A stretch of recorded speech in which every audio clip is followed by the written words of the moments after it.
The call came in just after 10 p.m. on December 27, 2011. A frantic husband, Russ Faria, told the 911 dispatcher he had just returned home from his weekly game night to find his wife, Betsy, dead. The scene was horrific. Betsy Faria, a 42-year-old mother of two, lay in a pool of blood, having been stabbed over 50 times. But the horror of the crime was only the beginning of a story that would unravel into a shocking tale of betrayal, a wrongful conviction, and a killer who walked free for years, all centered around a $150,000 life insurance policy. This is the story of how a dying woman's trust was exploited, and how the justice system was manipulated by a cold-blooded killer.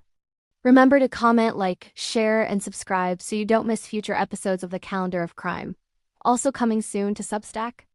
Betsy Faria was a beloved figure in her community in Troy, Missouri. She was known for her infectious laugh and her dedication to her family and friends. But in 2010, her life took a devastating turn when she was diagnosed with terminal cancer. As her health declined, she began to put her affairs in order. She had a life insurance policy worth $150,000, and initially, she had named her two daughters as the beneficiaries. However, in the final days of her life, a seemingly small administrative change would set the stage for her murder. Just 4 days before her death, Betsy changed the beneficiary of her life insurance policy. She removed her daughters and named her friend, Pamela Hupp, as the sole recipient. Pam Hupp was a co-worker and a close friend who had been helping Betsy with her medical appointments and personal errands. Betsy told her family and friends that Pam would manage the money for her daughters, ensuring they were taken care of. This decision, made in a moment of vulnerability and trust, would become the central, damning piece of evidence in the subsequent investigation. But not against the person who should have been the focus. When police arrived at the Faria home, they immediately focused on Russ Faria. His 911 call was deemed suspicious. His demeanor was questioned, and the sheer brutality of the crime suggested a crime of passion, often associated with domestic violence. Despite Russ having a solid alibi, he was at a friend's house for game night with multiple witnesses. Investigators quickly dismissed it. They believed he had returned home, committed the murder, and then gone back to his friends before returning to discover the body. The fact that Betsy had been stabbed over 50 times seemed to confirm their theory of a rage-fueled attack by a spouse. The prosecution's case against Russ Faria hinged on two main points: the brutality of the attack and the testimony of Pam Hupp. Hupp claimed that Russ was abusive and that Betsy was terrified of him.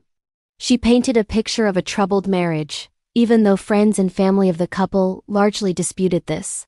Crucially, Hupp also testified about the life insurance policy, suggesting that Russ was desperate for the money and had killed Betsy before she could change the beneficiary back to her daughters. The defense argued that Hupp, the last person to see Betsy alive, and the new beneficiary of a large sum of money, was the obvious suspect. They pointed out that Hupp had driven Betsy home from chemotherapy that night and was the one who convinced Betsy to change the policy. But the jury, swayed by the emotional testimony and the police's conviction that Russ was guilty, found him guilty of first-degree murder in 2013. Russ Faria was sentenced to life in prison. The conviction, however, was riddled with problems. Russ Faria's defense team, led by attorney Joel Schwartz, never stopped fighting. They uncovered evidence that the original investigators had failed to pursue, including phone records that placed Pam Hupp near the Faria home around the time of the murder. They also highlighted the bizarre circumstances of the insurance change and Hupp's increasingly erratic behavior after the murder. Hupp had collected the $150,000 and spent it quickly, buying a new car and taking vacations. In 2015, Russ Faria was granted a retrial. This time the case was heard by a judge, not a jury. The defense presented a mountain of evidence pointing directly at Pam Hupp, including testimony from friends who said Hupp had tried to convince them to lie about her whereabouts. The judge, reviewing the evidence without the emotional bias of the first trial, saw the truth. Russ Faria was acquitted and walked free, having spent nearly 4 years in prison for a crime he did not commit. But the story of Pam Hupp was far from over. With Russ Faria free, the pressure on Hupp intensified. In 2016, in a desperate and bizarre attempt to deflect suspicion from herself and frame Russ Faria for a second time, Hupp orchestrated a new crime. She lured a mentally disabled man named Louis Gumpenberger to her home, claiming to be a Dateline producer who needed his help reenacting a crime. Once there, she shot and killed him, claiming he was a hitman sent by Russ Faria to kidnap and kill her. The story was so outlandish and full of holes that police quickly saw through it.